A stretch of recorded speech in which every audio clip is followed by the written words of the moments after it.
I've never spoken about this before, but I was born epileptic. And I used to have seizures when I was young. And my mother and father didn't know what to do or how to handle it. The stunning news of Prince's untimely death hits the public like a tsunami. Seismic shockwaves of grief and disbelief wash over the legendary performer's legion of fans all over the world. Why did the world lose such a bright star like Prince? How could someone so talented, with so much success, face so much pain in his personal life? He made the decision that neither of you would be there when Amir passed. I wouldn't have survived that. But you weren't given the choice. I know, I wasn't given the choice. And I was very, very resentful for many years. Prince, the music legend, brought joy to millions with his songs. But behind the fame was a story of struggle, loneliness, and heartbreak. What really happened to him, and why did his life end so tragically? Let's explore his sad journey. The odds were stacked against him at a very early age, simply into the community he was born into, a certain amount of poverty, being black in Minnesota. Born in Minneapolis, Prince was born with epilepsy as a child. Prince had to deal with seizures caused by epilepsy. In a 2009 interview with Tavis Smiley, Prince shared something very personal. He said, "I've never spoken about this before, but I was born epileptic and used to have seizures when I was young. Seizures can be scary, and his parents didn't know how to handle them. But Prince had a strong spirit even as a kid. One day, the young Prince walked up to his mom and said something amazing. 'Mom, I'm not going to be sick anymore.' When she asked him how he knew, he simply said, 'Because an angel told me so.' From that point on, his seizures stopped. It's as if he truly believed what he said, and his belief gave him strength."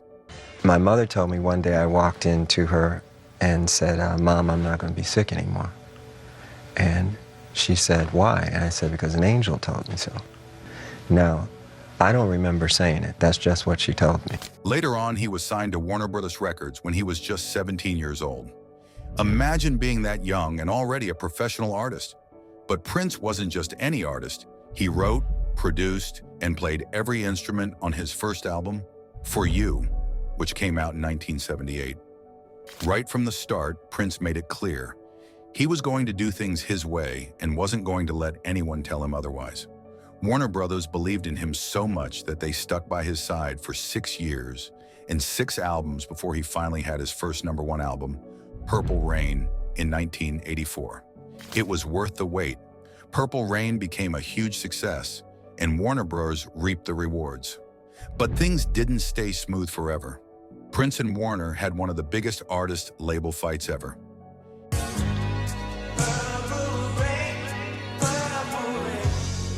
In 1993, Prince accused Warner of treating him unfairly, both financially and creatively. He even went out in public with the word slave written on his face to show how he felt. That same year, he changed his name to a symbol that couldn't be pronounced. He wanted people to know that he was no longer under Warner's control. Years later, in 2015, Prince spoke out about how unfair record contracts could be. "They're like slavery," he said, warning young artists to think twice before signing deals with big labels. The reason why it became such a big deal back then is ever since my third album, I wasn't really taking large advances from the recording companies. I was recording the albums myself in my own studio. From 1995 to 2014, Prince worked with several other major record companies, including EMI, Arista, Columbia, and Universal. But no matter who he worked with, he stayed independent. He never let anyone dictate how he created or shared his music. One of the most shocking examples of Prince's boldness came in 2007. He decided to give away his latest album, Planet Earth, for free with copies of the Mail on Sunday newspaper in the UK. This move upset his label, Columbia, because Prince didn't tell them about it. Columbia even refused to release the album in the UK, but Prince didn't care. He was too focused on his 21-show run at London's O2 Arena. Prince wasn't just bold with record labels. He also had a complicated relationship with the internet. He tried using the internet in creative ways to share his music. In 1998, he released an album called Crystal Ball online. Later, in the early 2000s, he created the NPG Music Club, a website where fans could access his work. In 2009, he launched Lotus Flow 3R, a subscription service that cost $77 a year and gave fans access to his music. But while he experimented with online platforms, he often clashed with the digital world, just like he clashed with record labels. Prince was a fighter who always stood up for what he believed in, especially when it came to his music. One of his biggest battles was against the internet, which he felt didn't respect his work or the way he wanted it to be shared. In 2007, there was the famous Dancing Baby case. A family uploaded a video of their baby dancing to Prince's song Let's Go Crazy on YouTube.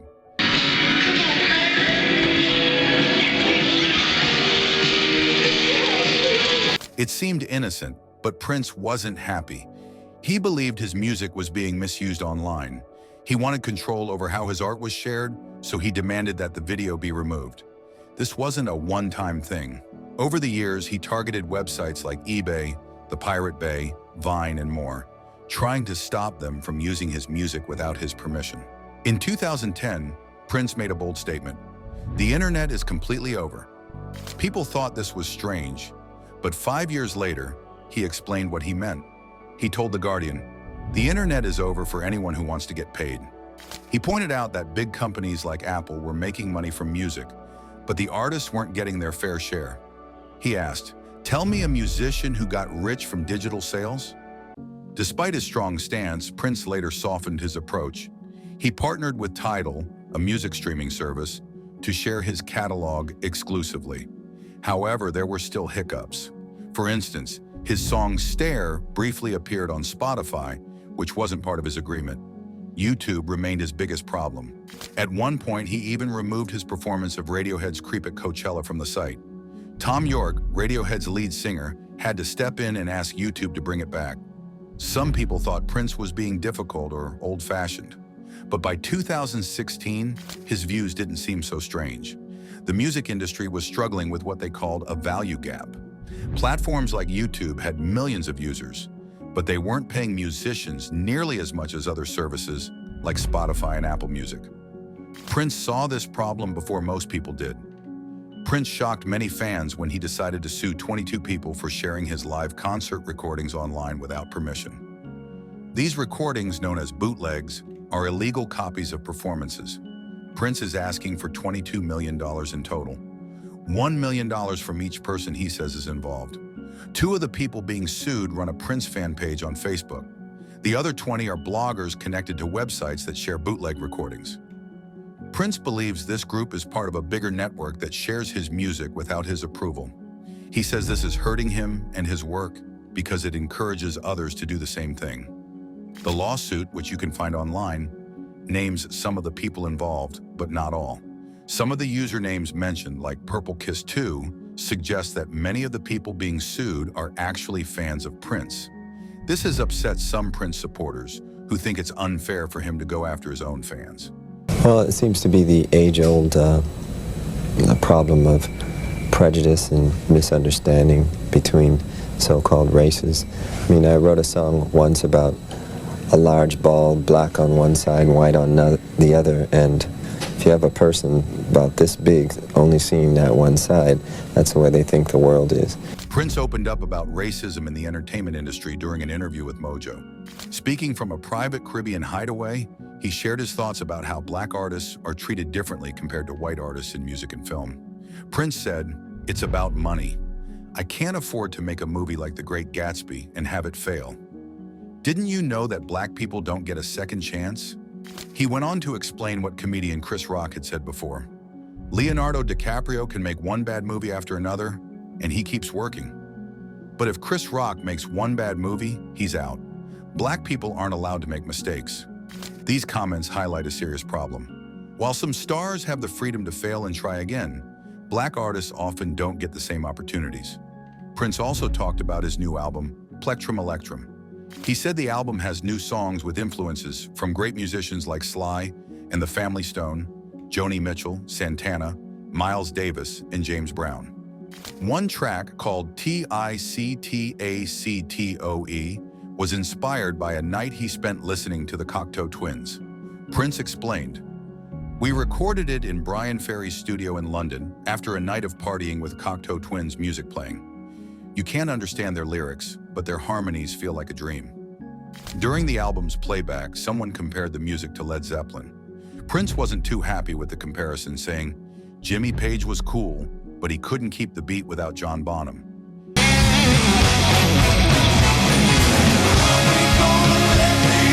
In 2004, Rolling Stone magazine made a big mistake. They left Prince off their list of the top 100 guitarists of all time. But just a few days later, Prince proved them wrong in the best way possible. At his Rock and Roll Hall of Fame induction ceremony, he gave a performance that still leaves people amazed to this day. The moment came when Prince joined Tom Petty, Jeff Lynne, and others on stage to play the Beatles' classic song, "While My Guitar Gently Weeps." The song was written by George Harrison, who was also being honored at the event. From the start, it was a special performance. But when Prince's solo began, it became unforgettable.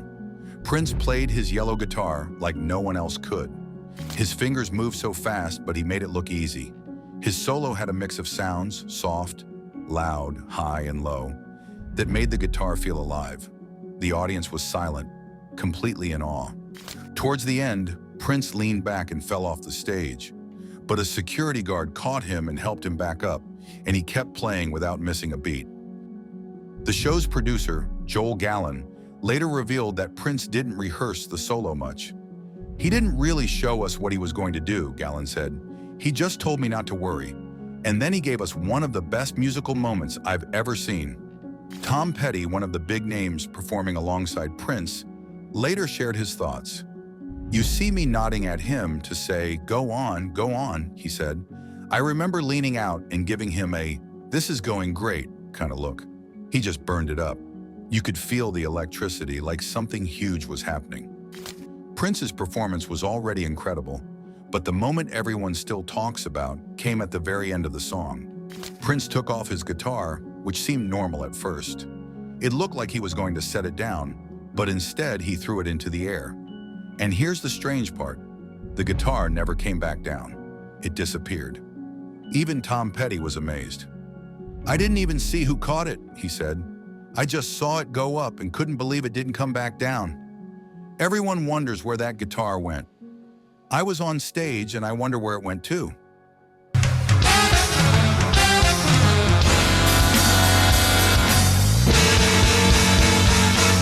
7 years after Prince's passing, people still can't stop talking about moments like these. He was one of the greatest performers ever, and this Hall of Fame performance proves it. Even though he was visible for just over 2 minutes, sharing the stage with stars like Jeff Lynne and Tom Petty, he stole the spotlight completely. There's never been anyone like Prince, and we probably won't see another performer like him again. But thanks to his massive collection of music and videos of his incredible shows, we'll always have something to remember him by. As one fan perfectly put it, Rolling Stone is just a magazine. Prince is a legend. A magazine can't tell you how big of a musician Prince was. I saw him play, and he was jaw-dropping. Prince's magic lives on, and performances like this remind us why. Just was so honest in what our music meant to him and how much he enjoyed us. And, you know, in return, it's like, you never know who's listening. So right then and there, it was a pleasure. And then a couple of times we had a chance to sit and talk. Just an incredible guy. There was another side to him that people didn't always know about. His deep faith and personal struggles with his health. I believe in God. There's only one God.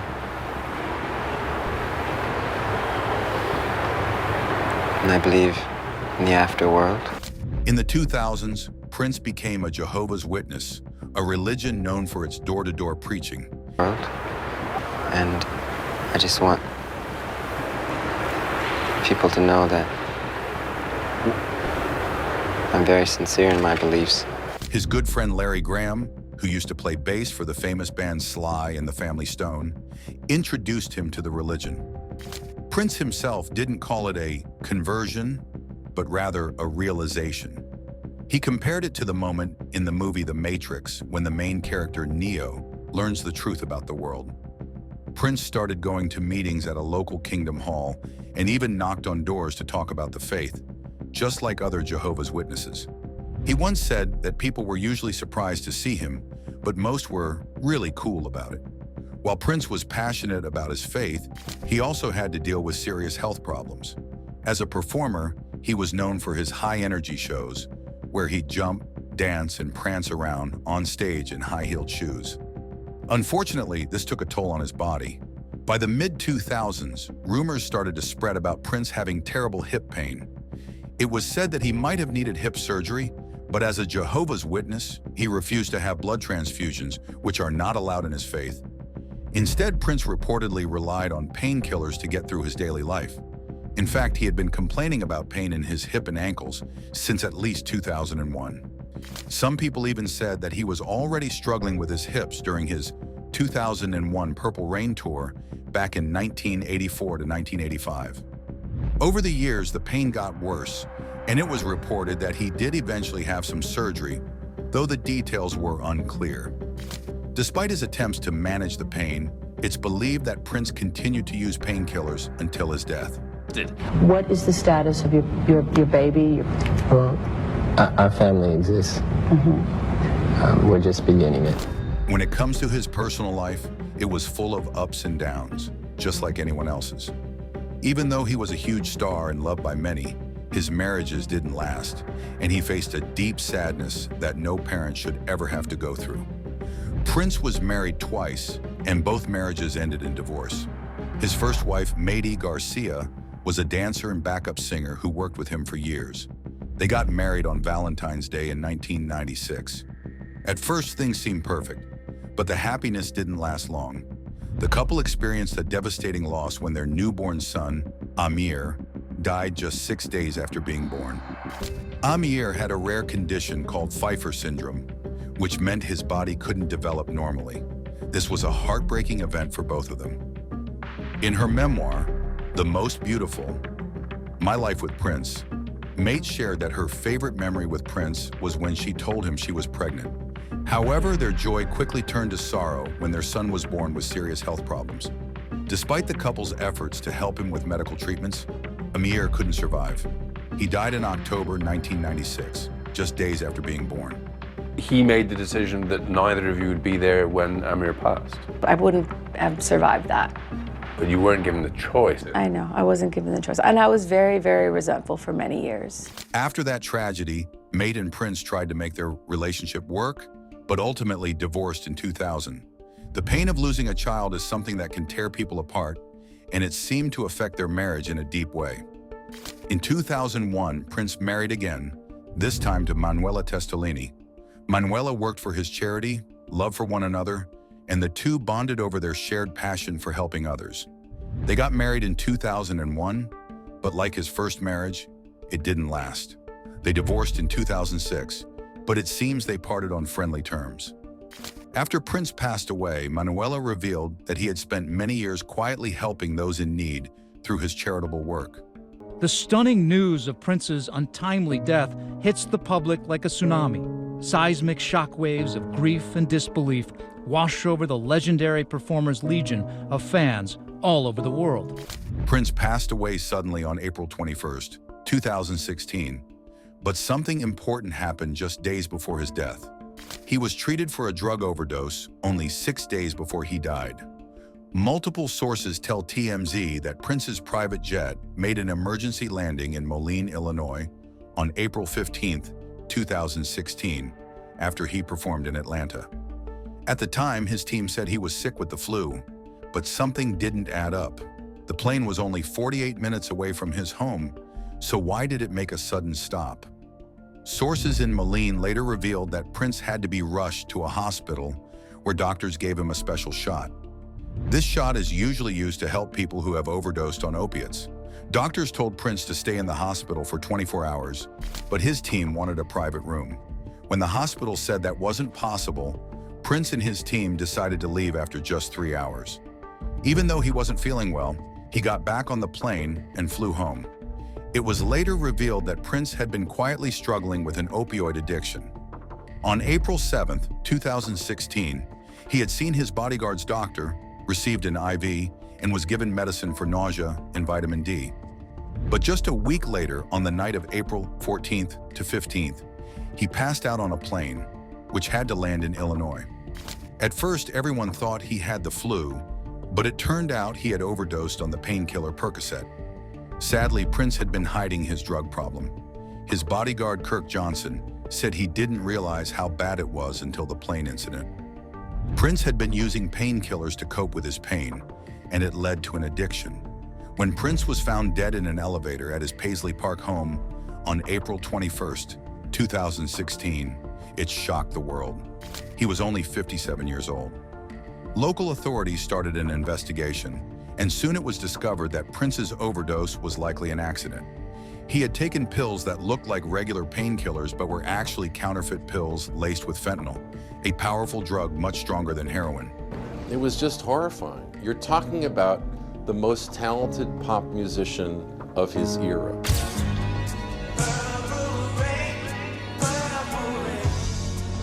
When music legend Prince died in 2016, it shocked the world. After his death, things got very complicated. Authorities spent 2 years investigating, but they didn't find anything suspicious. Even so, Prince's family blamed his doctor, Dr. Michael Schulenberg, for not helping Prince with his addiction. In 2020, the case against the doctor and others was dropped. Sadly, no one knows where the pills that killed Prince came from. Another problem was Prince didn't have a will. That caused a huge mess. Lawyers spent years fighting over who should get his money and belongings. By 2019, after 3 years of legal battles, nothing was clear. His estate was worth a lot, somewhere between $200 and $300 million. But even that amount wasn't exact. There were also unpaid taxes and disagreements among the heirs and the people managing his estate, and when it comes to his career and his lasting legacy. Prince sold over 150 million records worldwide, making him one of the best-selling artists ever. People loved his music, and his talent earned him many honors. In 2004, he was added to the Rock and Roll Hall of Fame. Later, he was included in the UK Music Hall of Fame, the Rhythm and Blues Music Hall of Fame, and in 2024, the Songwriters Hall of Fame. In 2016, after his passing, he was given a special honorary degree by the University of Minnesota. Prince was also honored on the Black Music and Entertainment Walk of Fame in 2022. Rolling Stone even named him the 14th greatest guitarist of all time in 2023. Prince won many awards during his life. He earned 7 Grammy Awards, 6 American Music Awards, 4 MTV Video Music Awards, and an Academy Award for his music in the movie Purple Rain. He also won a Golden Globe and many special honors at big award shows like the Billboard Music Awards and the American Music Awards. Some of his albums, like Purple Rain and Sign of the Times, are considered classics and are part of the Grammy Hall of Fame. In 2019, the movie Purple Rain was added to the National Film Registry because it is important to history and culture. In Minneapolis, where Prince was from, he was honored with a gold star on the wall of the First Avenue nightclub. This club is famous for hosting great performers, and the star shows how much Prince meant to the city and its music scene. Prince was a once-in-a-lifetime artist. His music, style, and creativity changed the world. Even after his death, his legacy continues to inspire millions.